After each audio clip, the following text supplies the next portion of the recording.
La séance est ouverte. Merci Rachel.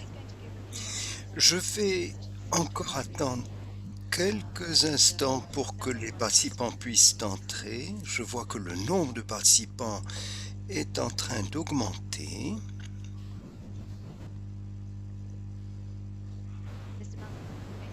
Monsieur Maldonado, je voudrais vous demander de désactiver votre micro.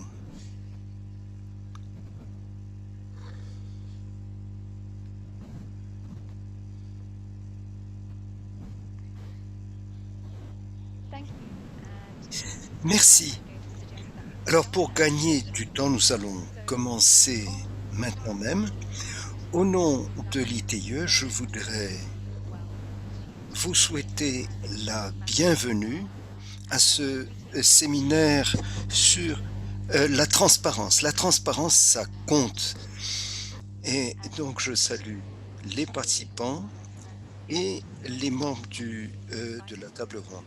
Nous allons aujourd'hui examiner la manière dont les attentes sont en évolution dans le domaine des industries extractives et nous avons déjà quelques participants tout à fait remarqués. Je vais céder la présidence à Tatiana Sedova qui va vous présenter les participants à la table ronde. Alors, quelques annonces d'organisation. Je vous rappelle que ce séminaire est enregistré.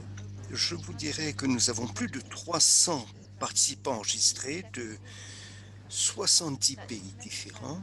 C'est une participation tout à fait remarquable.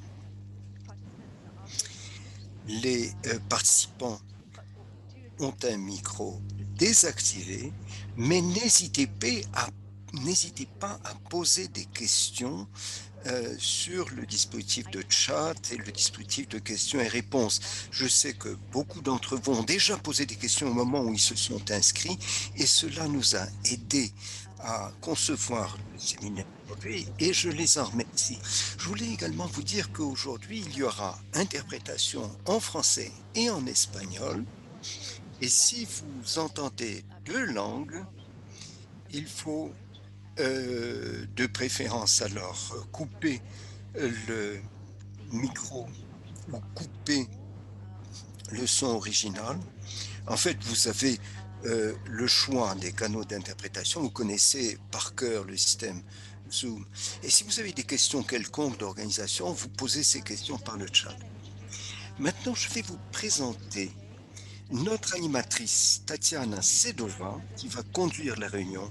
Elle a plus de 20 ans d'expérience pour promouvoir la transparence et la responsabilité. Elle a travaillé dans un certain nombre d'organisations, la Banque mondiale, différentes organisations, publier ce que vous payez, et elle est conseillère auprès du gouvernement du Kazakhstan pour l'ITIE. Elle est également partie du groupe multiparti du Kazakhstan. Aujourd'hui, donc, merci Tatiana d'avoir pris la conduite de ce séminaire. Je vous donne maintenant la présidence et vous allez nous présenter les autres participants à la table ronde. Merci, John. C'est un grand honneur d'être l'animatrice de ce séminaire aujourd'hui et je suis heureuse de voir qu'il y a beaucoup de participants qui viennent du monde entier et cela montre à quel point ce sujet est important pour tout le monde et pour le monde entier. J'aurai le plaisir de vous présenter nos orateurs. Nous avons une brochette d'experts tout à fait remarquable. Nous avons Hans Christiansen de l'OCDE, il y a des représentants des entreprises d'État, des organisations de la société civile. Le premier orateur sera M. Hans Christiansen, qui est économiste expert à la direction des affaires d'entreprise de l'OCDE. Hans a été également une expérience dans le domaine des affaires africaines et asiatiques. Ensuite, nous avons M. Mortaza Rahimi, qui est directeur des services juridiques des entreprises publiques du ministère des Finances de l'Afghanistan. Nous aurons également Monsieur Maldonado Alban, Gonzalo Maldonado Alban, et euh, directeur général de Petroéquateur. Ensuite, il y aura Inocencia Mapisse, qui est une chercheuse économiste pour le Centre de l'intégrité publique du Mozambique. Et nous avons Monsieur David Manley, qui est également un économiste expert pour l'Institut pour la gouvernance des ressources naturelles. Il a également une expérience mondiale, il travaille dans les pays riches de ressources. Donc c'est pour moi un grand plaisir d'avoir réuni ici de remarquables participants à cette table ronde. Je voudrais brièvement vous présenter le contexte de notre discussion d'aujourd'hui. Les entreprises d'État représentent plus de 20% des entreprises extractives dans le monde et elles jouent un rôle important dans les pays riches de ressources. Elles constituent une ressource pour le budget de l'État de ces pays et la question de la gouvernance des entreprises publiques est très importante. Et nous allons suivre la manière dont la transparence évolue et les attentes de transparence évoluent en fonction en particulier de la crise sanitaire que nous traversons et qui a un effet sur la performance dans les pays riches de ressources. Et d'autre part, il y a la transition énergétique qui constitue un contexte auquel les entreprises d'État vont devoir réagir. Quelles sont les meilleures pratiques à noter et à retenir et à imiter dans le monde? Dans le cadre de notre discussion d'aujourd'hui, j'aurai le plaisir d'abord de donner la parole à Monsieur Hans Christiansen. Je vous en prie, monsieur. Merci.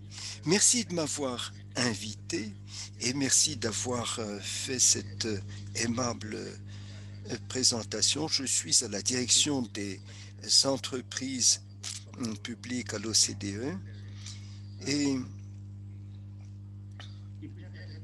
si nous avions eu cette réunion il y a quelques années, ça n'aurait pas été si intéressant. Or, aujourd'hui, c'est un sujet qui devient très important pour beaucoup de gens. Avant de commencer,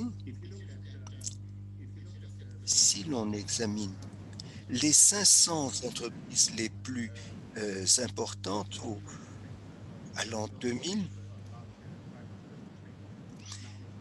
500 de ces entreprises étaient des entreprises d'État. Maintenant, il n'y en a plus que 135. Et on voit que les grandes compagnies internationales ont changé de visage au cours de ces 20 premières années. D'une part, il y a la croissance de la Chine qui l'explique, mais il n'y a pas que cela. Les pays d'Europe continentale aussi ont changé. Ensuite vient la crise sanitaire du Covid et cela change le paysage sous deux aspects. D'une part, les investisseurs se reviennent vers d'autres entreprises. Ils renoncent à soutenir le transport aérien. Il y a un moment où on voit les créanciers de l'État,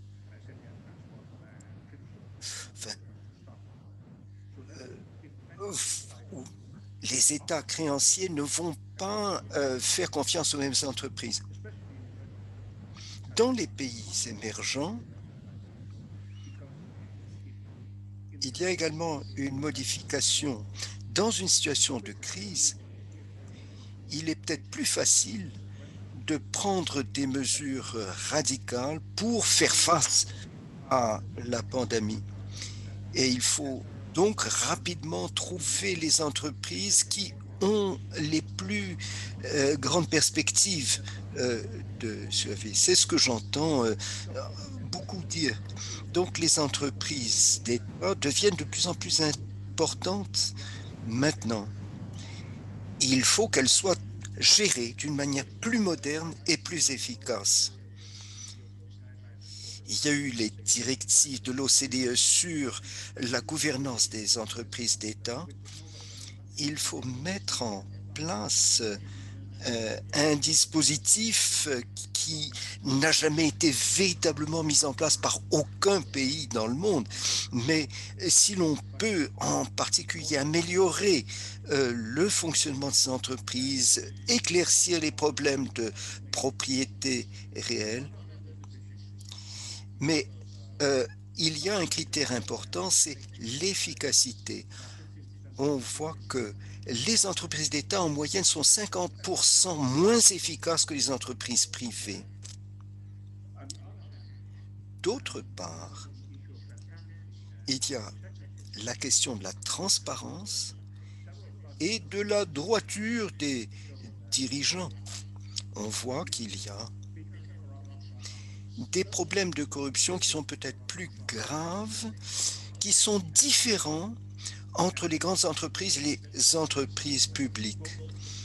Et l'OCDE fait des observations sur ces entreprises, les unes comme les autres, et voit aussi les problèmes spécifiques de gouvernance qui affectent les entreprises publiques par rapport aux compagnies privées.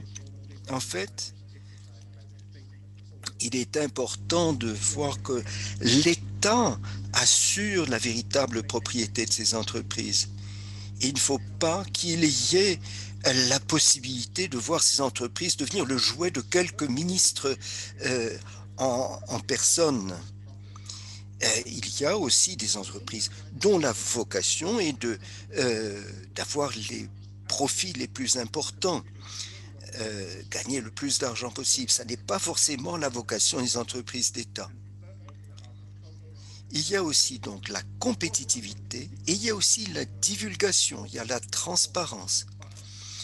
Bien sûr, il y a des obligations de divulgation, mais il faut que l'information diffuse au niveau des parlements et au niveau des contribuables.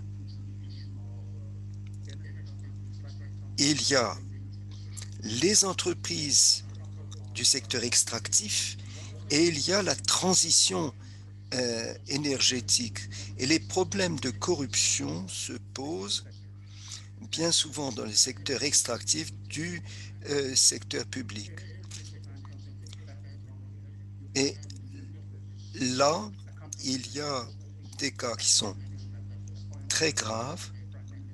Et c'est le cas lorsqu'on a une direction d'entreprise qui est directement désignée par le Premier ministre. Et il y a aussi des interférences par certains hommes politiques qui ont une part opaque à la propriété. Donc, ce qui est très important, c'est l'identification de la propriété réelle. Si l'État identifie les grandes entreprises extractives d'État comme un outil pour la transition énergétique, cela est un bon facteur. Il y a parfois des hommes politiques qui sont enclins à protéger une entreprise d'État qui va investir dans un accroissement et une aggravation encore de la pollution. Je vous remercie beaucoup, Hans. En effet, vous avez évoqué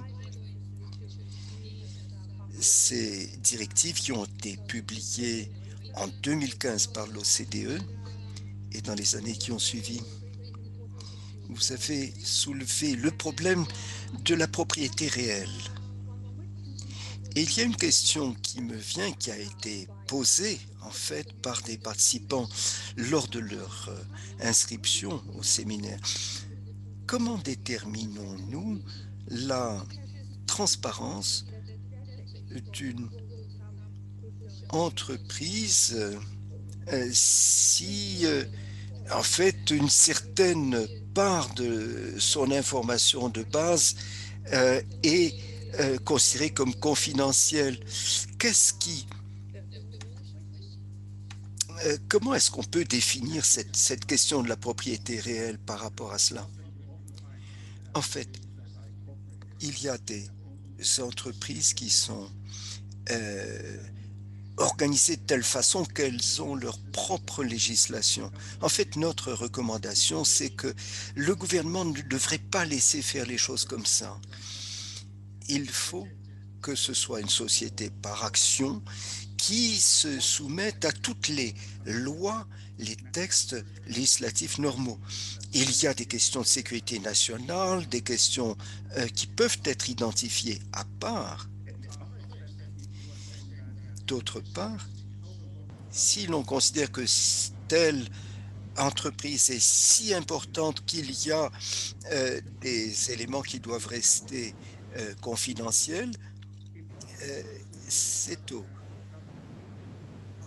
gouvernement qui peut alors considérer que cette entreprise est une partie de l'administration publique. Et donc, c'est une entité juridique différente. Et c'est là que l'on a le plus grave danger de corruption qui survient.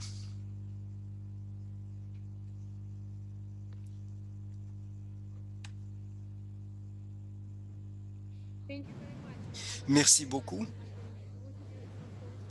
Il y a un moment où j'ai cessé de vous entendre, mais j'ai quand même noté l'essentiel. Je rappelle aux participants qu'ils peuvent poser des questions à M. Christiansen par l'intermédiaire du chat. Et je vais passer maintenant la parole à M. Murtaza Rahimi, qui représente le ministère des Finances de l'Afghanistan, et il va nous exposer le point de vue de l'État euh, sur ces difficultés de la transparence. Donc, je vais vous parler du contexte de la gouvernance des entreprises publiques à l'Afghanistan. Nous avons rédigé notre première loi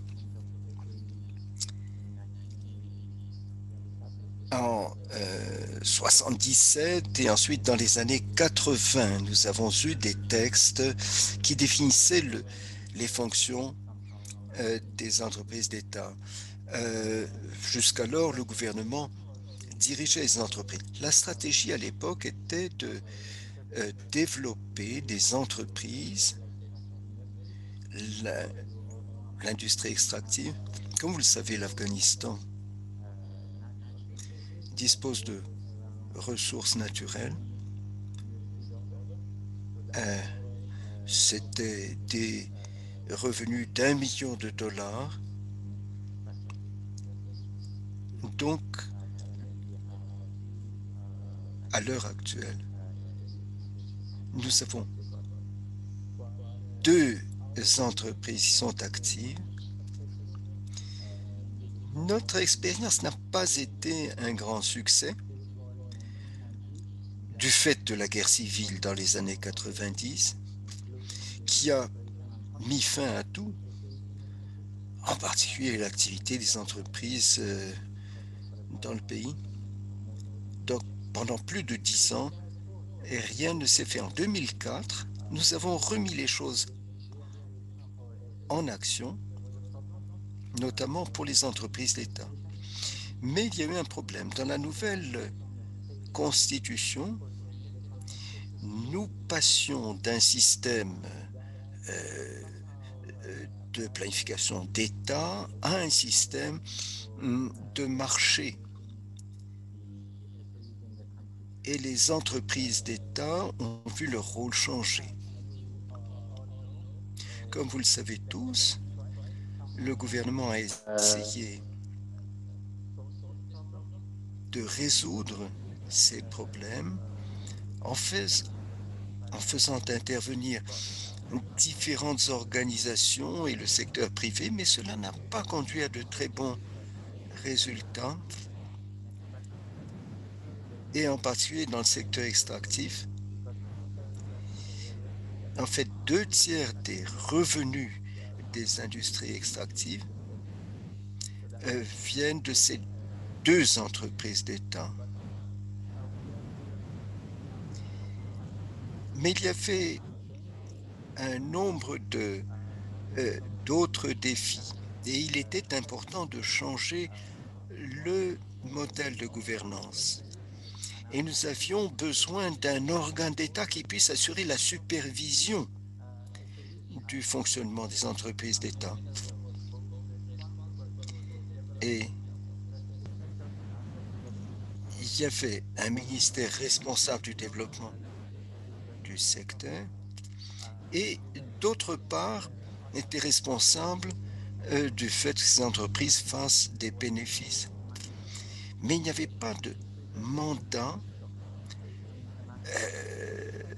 de comptabilité pour ces entreprises qui doivent rendre des comptes selon des normes internationales.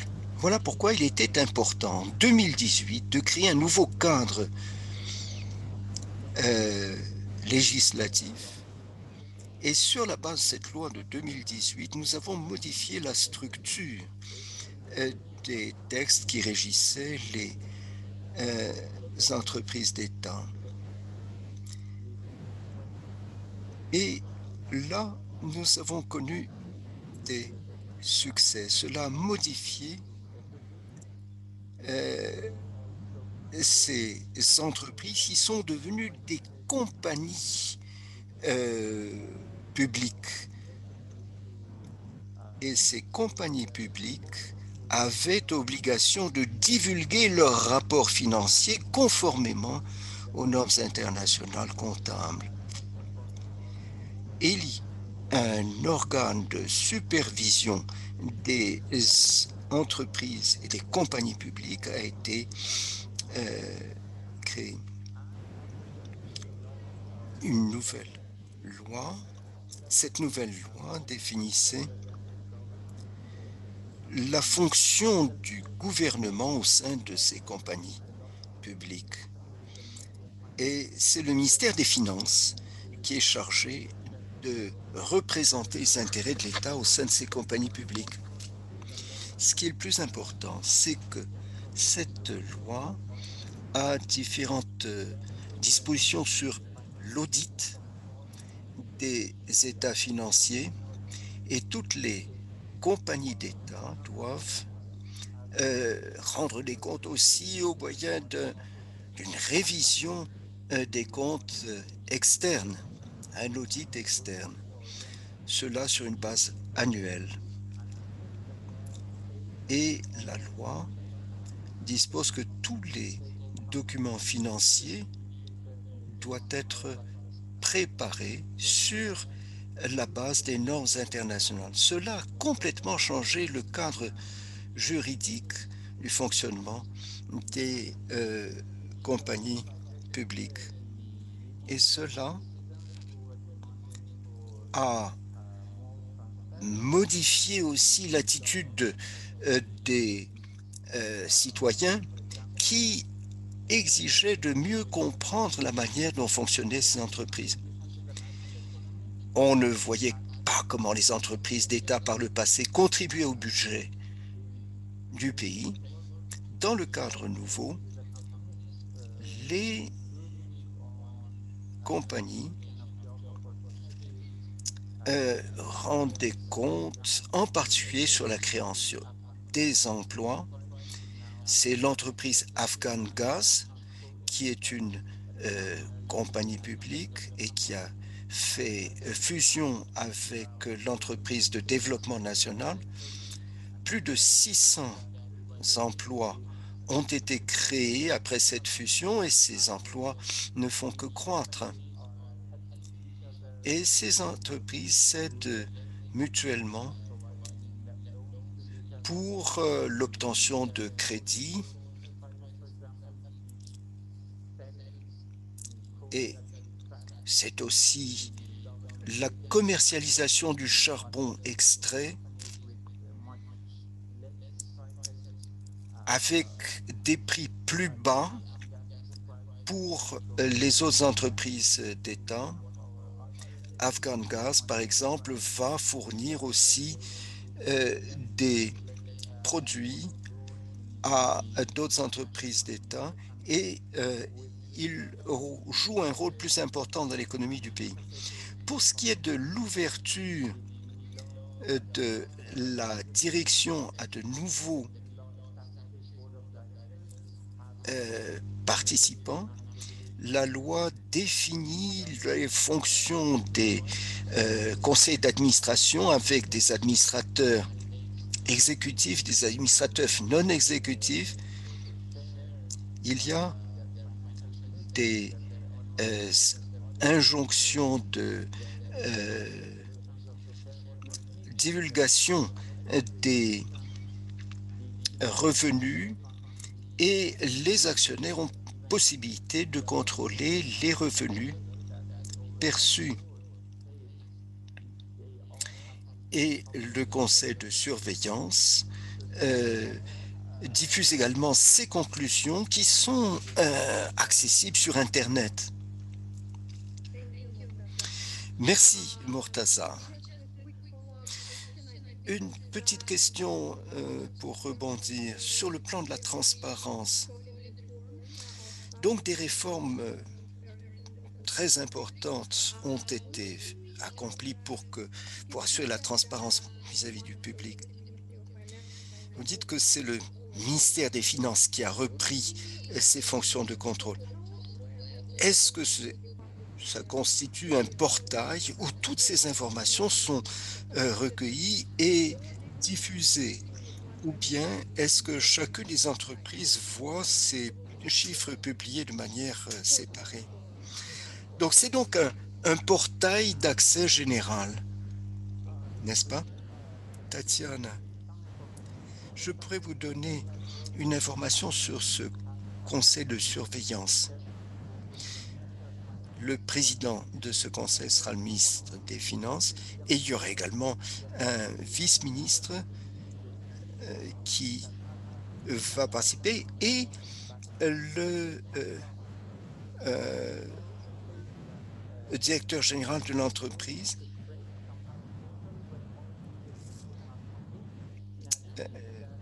En fait, le conseil de surveillance crée un site qui fournit toute cette information.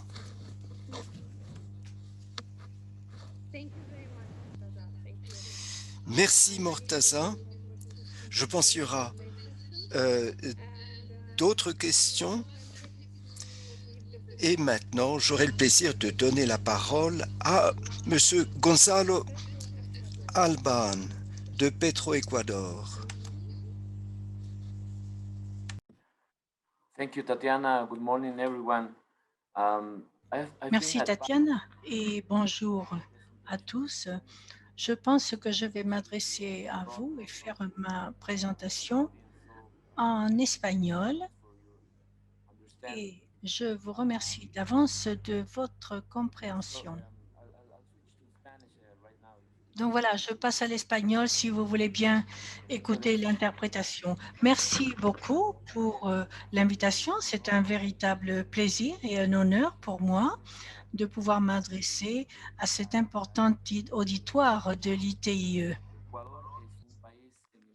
L'Équateur est un pays éminemment pétrolifère et par conséquent, les possibilités de financement que peut avoir l'Équateur dans une situation post-Covid viendra essentiellement des capacités des groupes pétroliers de l'Équateur de répondre aux exigences de transparence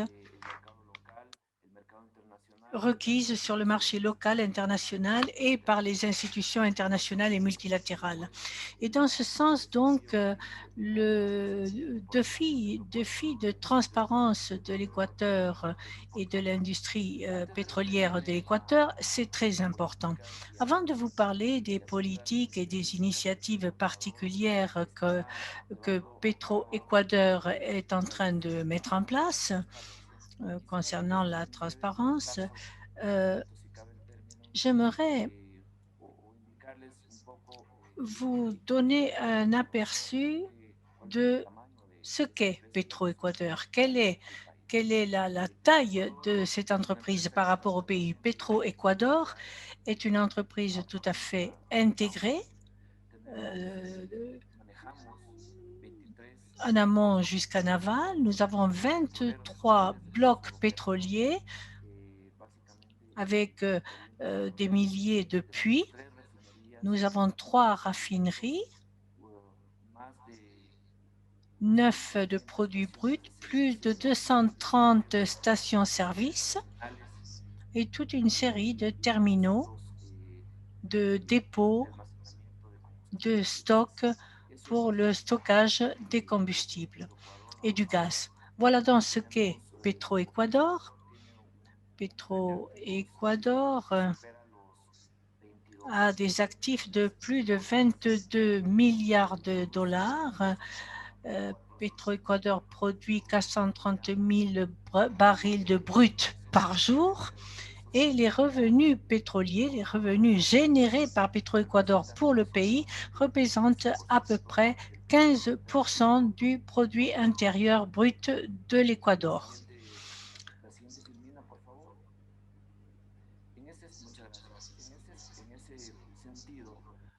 Et dans ce sens, Petro-Équateur est l'entreprise la plus grande, la plus importante du pays et en tant que telle, elle a une énorme responsabilité pour mener toute initiative permettant de consolider une culture de légalité, de légitimité et de transparence. L'État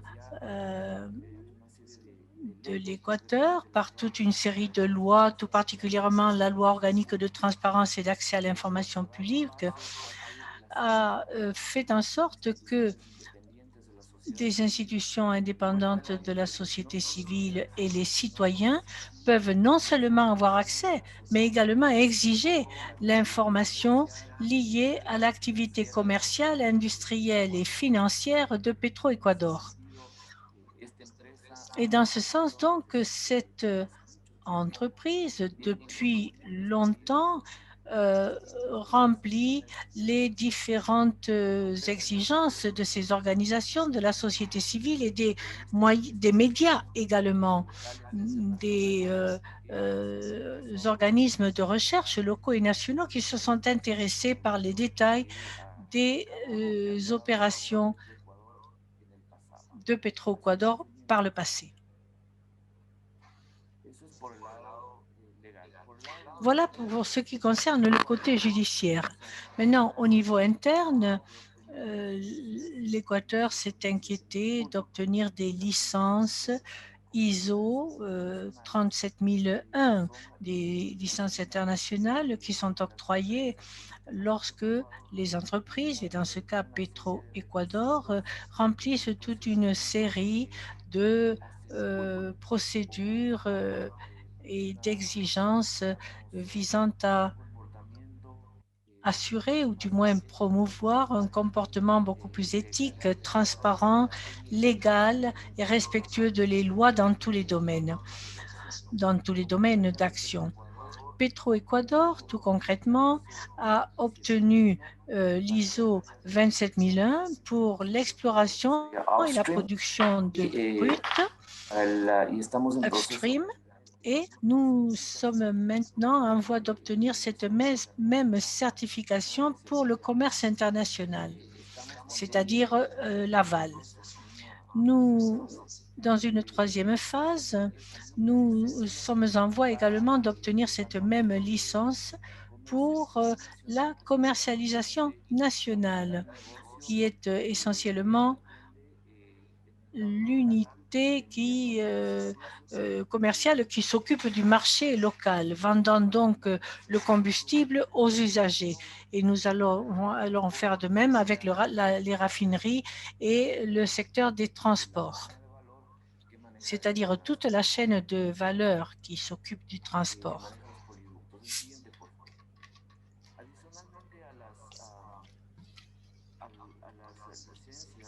En plus des licences ISO 37001,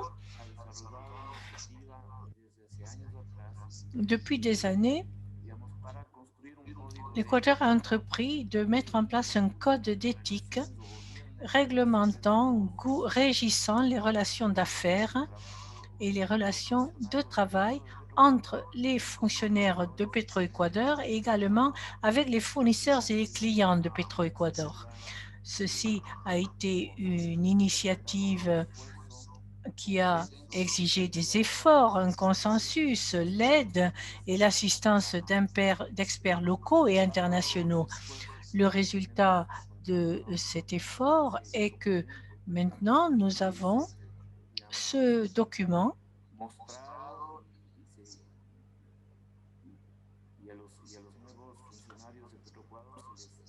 et les nouveaux fonctionnaires de Petroéquateur sont mis au courant que ce code d'éthique existe, mais également chaque fonctionnaire doit accepter de suivre les principes de ce code d'éthique.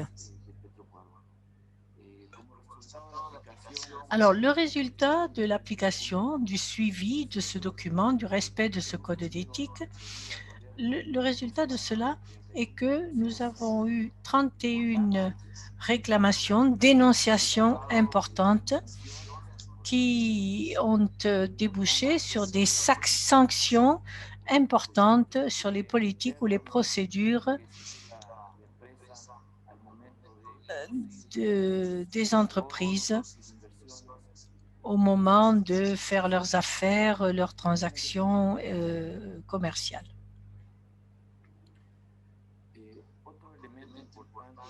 Un autre élément important que Petroéquateur a mis en place dans le cadre de son infrastructure pour lutter contre la corruption et pour promouvoir la transparence, c'est la mise en place d'une unité anti-blanchiment d'actifs. Cette unité anti-blanchiment est formée par une équipe de spécialistes en questions financières qui font un suivi, un contrôle permanent et constant des opérations les plus importantes menées par Petroéquateur dans le domaine du commerce international.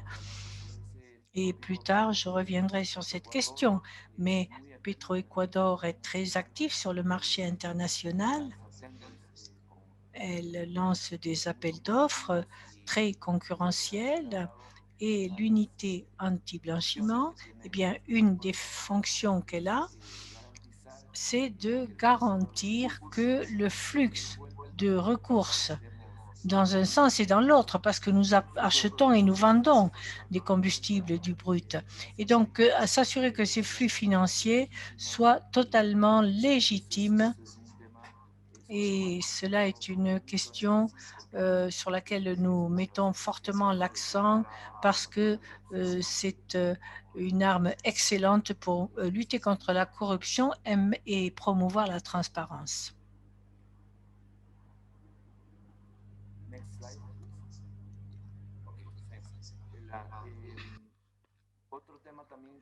Une autre question importante, en raison de la taille de Petroéquateur et du volume d'activité que Petroéquateur génère par rapport à l'économie du pays, eh bien, les achats réalisés par Petroéquateur au niveau local représente un volume monétaire très important. Et donc, dans ce sens, nous avons modernisé certains processus de recrutement, essentiellement en ligne. Ceci est fait parallèlement à une initiative couronnée de succès d'ailleurs, qui a été mise en place par l'exécutif de la présidence de la République. Et ceci nous a permis d'être beaucoup plus efficaces en termes de coûts, de telle sorte que l'entreprise peut économiser des sommes importantes d'argent sur les achats qu'elle réalise. Et par ailleurs, cela a permis d'incorporer la chaîne commerciale, à la chaîne commerciale, un segment important d'affaires de producteurs locaux, d'entrants.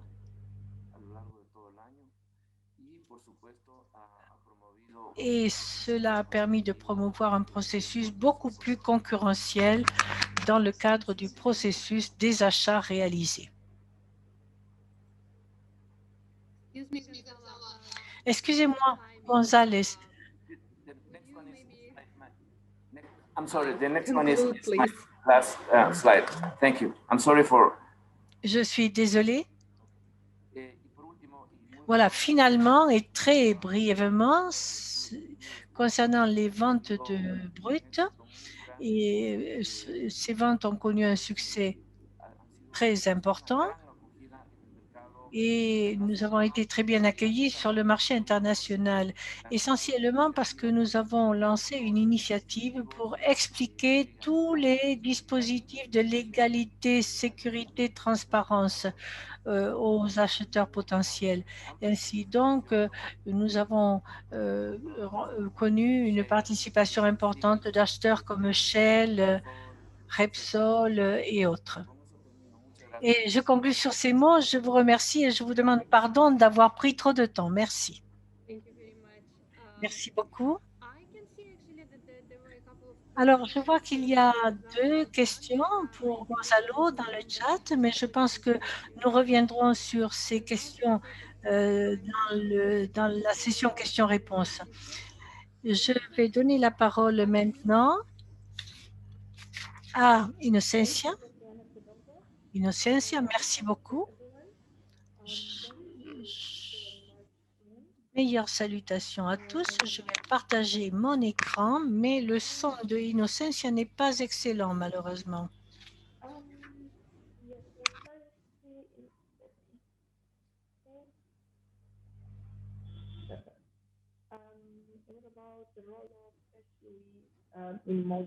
Alors, le rôle des entreprises d'État au Mozambique. Permettez-moi de vous dire qu'au Mozambique,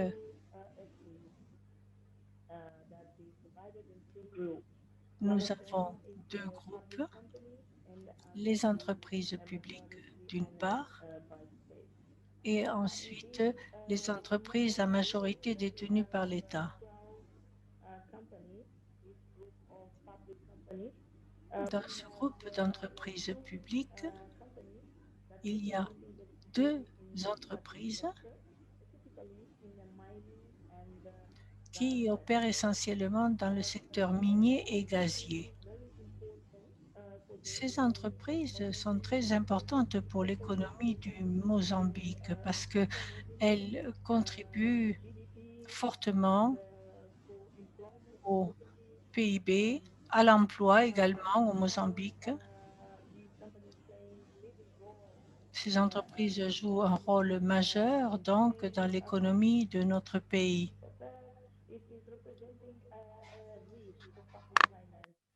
Et cela représente une partie importante des finances publiques.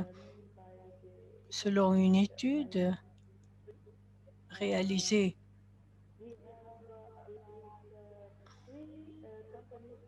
il y a 3 entreprises qui ont un niveau élevé de crédit. Dans ce groupe d'entreprises, nous avons ENH l'entreprise nationale d'hydrocarbures et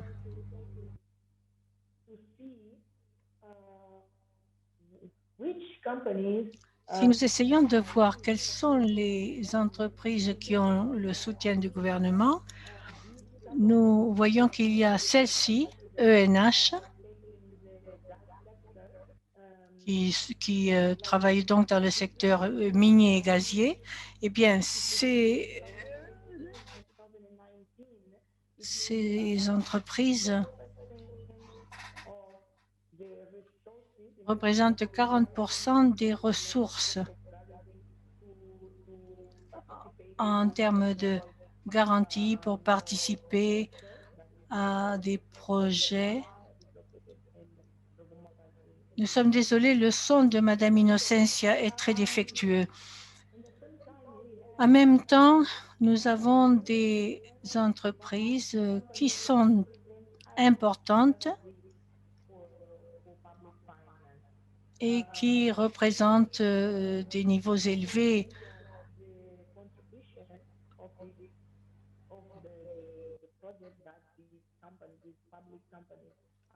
de contribution dans les projets publics. Nous voyons sur cette diapositive les projets du secteur gazier essentiellement.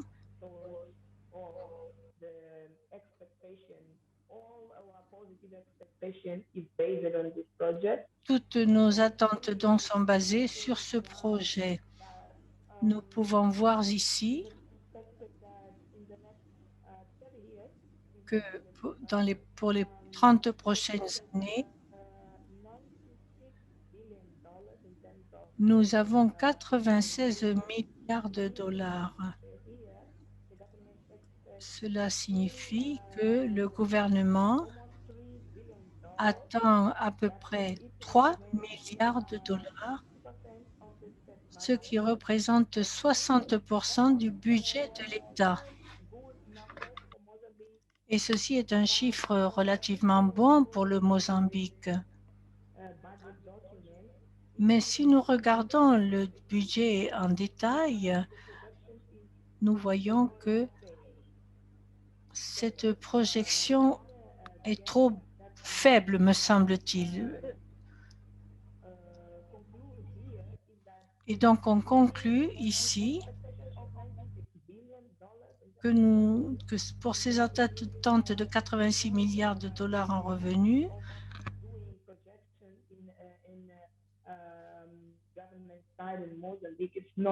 nous savons que la capacité de faire des projections de la part du gouvernement n'est pas excellente et donc il est vraiment nécessaire d'améliorer cette compétence, cette capacité pour s'assurer que ce projet va contribuer à la croissance économique au Mozambique en général, mais également que les entreprises publiques qui représentent l'État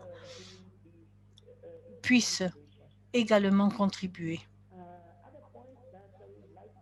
Un autre point que j'aimerais soulever concerne les exigences financières.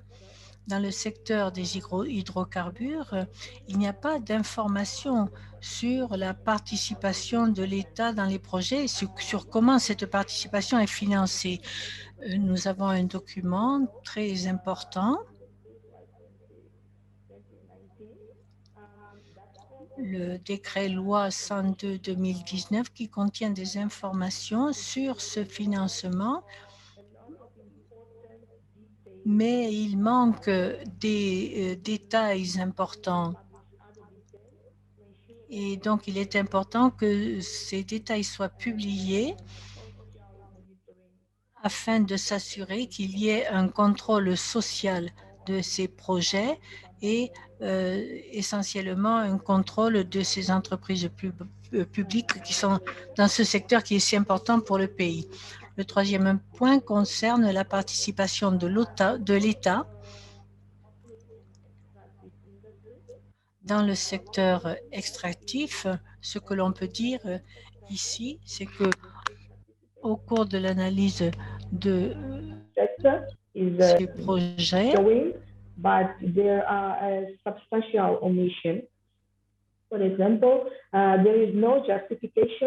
il n'y a pas, par exemple, de justification. On parle d'une participation de 5% dans les projets, mais dans d'autres projets, cette participation peut aller jusqu'à 51%.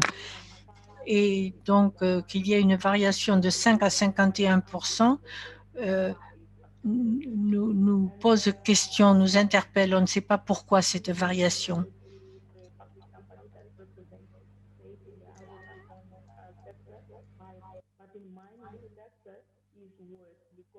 Et c'est encore pire pour les entreprises qui représentent le secteur minier parce que nous n'avons pas d'informations sur les comptes de ces sociétés qui font de l'exploration minière aussi. Il n'y a aucune information.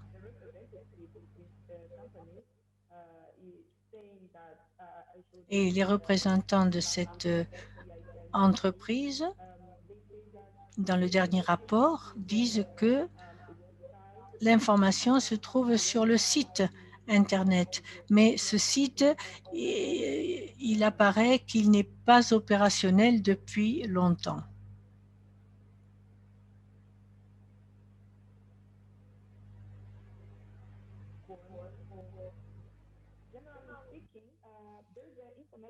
En général, donc, on peut dire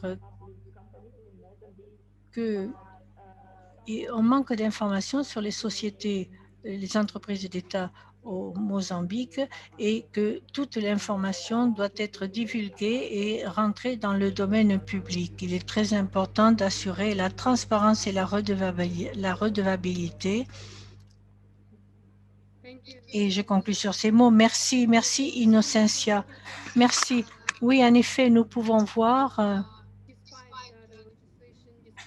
que, en dépit de l'existence de lois, de législations, de règles, de politiques concernant les entreprises, eh bien, on peut voir que dans la pratique, ça ne fonctionne pas toujours très bien et que la société civile a de fortes demandes, de fortes exigences concernant la transparence. Bien, il y a des questions, mais que nous reviendrons sur ces questions pendant le débat. Je donne la parole maintenant à David Manley. Merci Tatiana, merci Innocentia. Vous avez fait une présentation qui fait la transition avec ce dont je vais vous parler. Les entreprises nationales. Le son a disparu. Le son de David a disparu. Pouvez-vous réactiver votre micro, David? OK, merci. Merci, Tatiana. Merci, Innocentia. Vous faites la transition avec ma présentation parce que je vais vous parler ici des entreprises pétrolières nationales dans la transition énergétique. J'ai mis un lien à ce sujet sur un travail de recherche que j'ai publié en février. Et nous disons dans ce rapport que les entreprises nationales peuvent utiliser des millions de dollars d'argent public. Donc, quel est le risque? Comment est-ce que les entreprises s'exposent, et tout particulièrement exposent leur gouvernement et le public à ces risques? Et ensuite, qu'est-ce que le gouvernement peut faire pour atténuer ce risque? Quel est ce risque? Eh bien, on a tous entendu parler de la transition énergétique. D'une certaine façon, c'est un bon risque à avoir parce que on peut atteindre les objectifs, faire une transition rapide, nous éloigner de l'utilisation des combustibles fossiles pour mieux adopter d'énergies renouvelables. Mais il y a un inconvénient à cela. Les gouvernements comptent sur cet argent qui vient des compagnies pétrolières et gazières. On estime que c'est 13 000 milliards de dollars qui sont en jeu.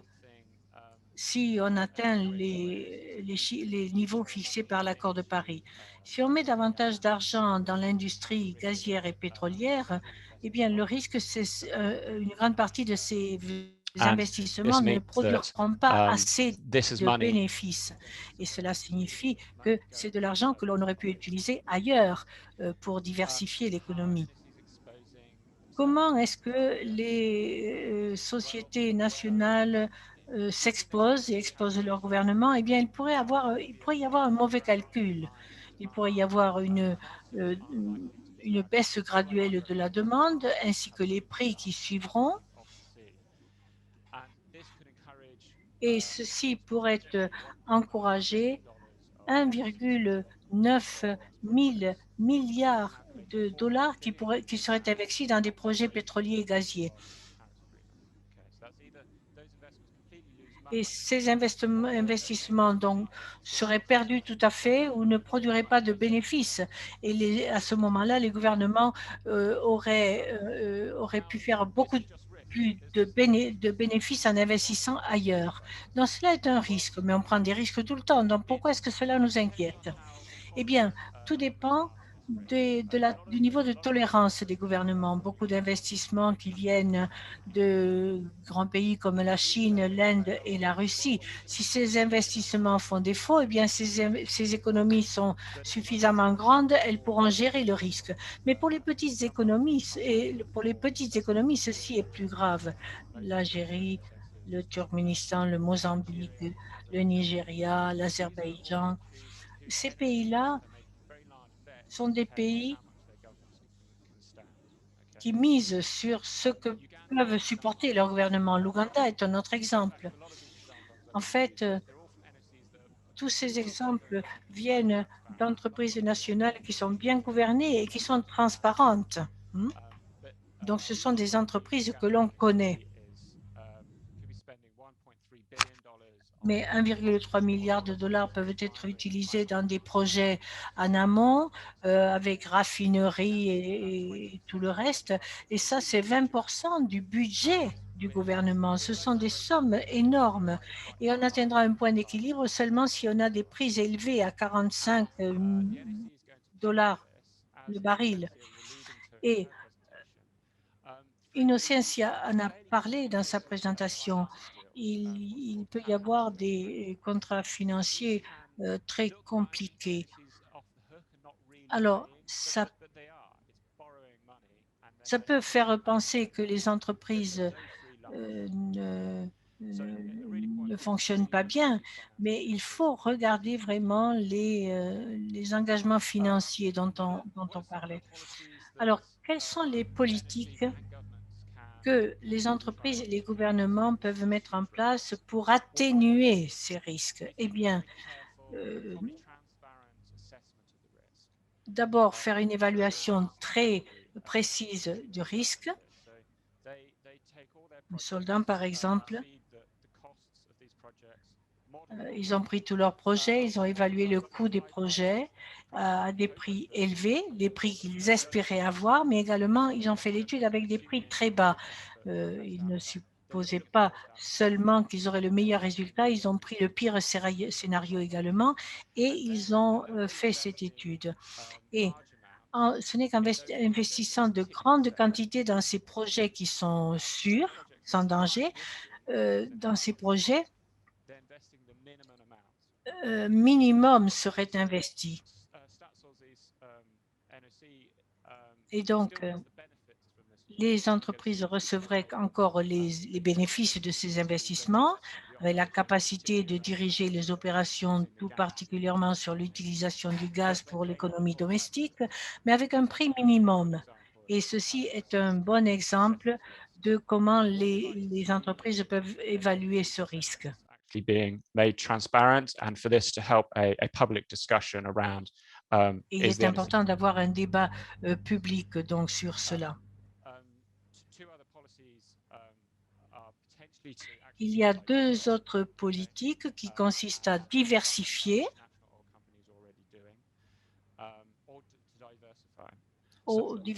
donc. L'Angola est en train de désinvestir et d'investir dans des projets non pétroliers et non gaziers.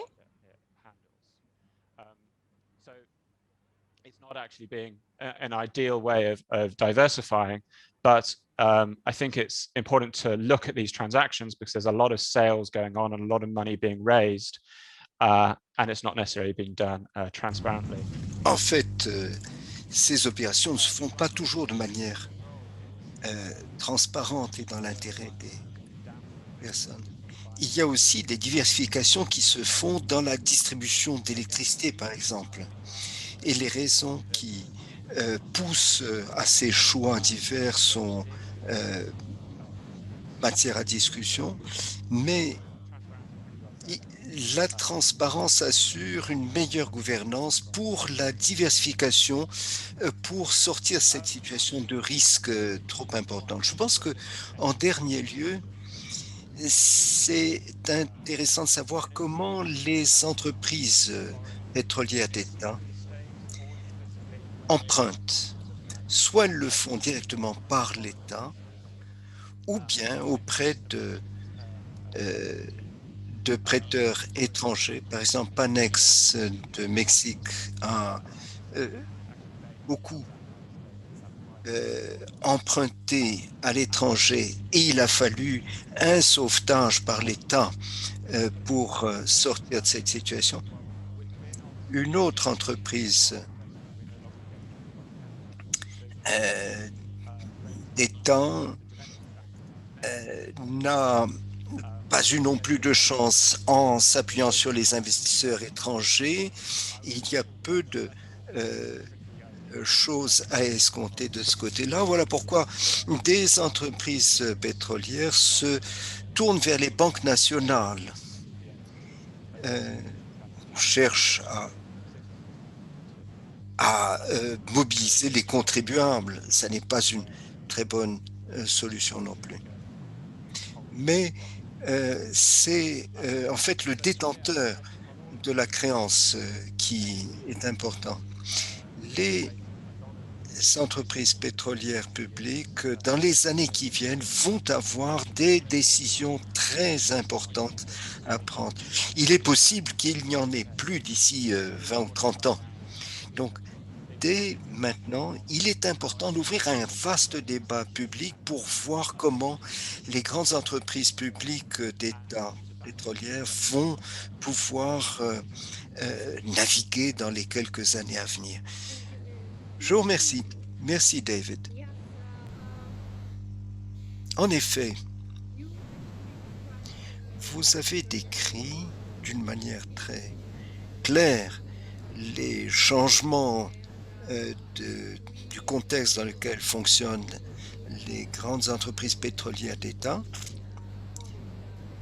Et nous savons que la crise sanitaire du Covid a aussi rendu plus aiguë la question de l'amélioration de la gouvernance. Dans le chat, il y avait un certain nombre de questions qui ont été posées. Il serait bon peut-être de répondre à ces questions soit directement, soit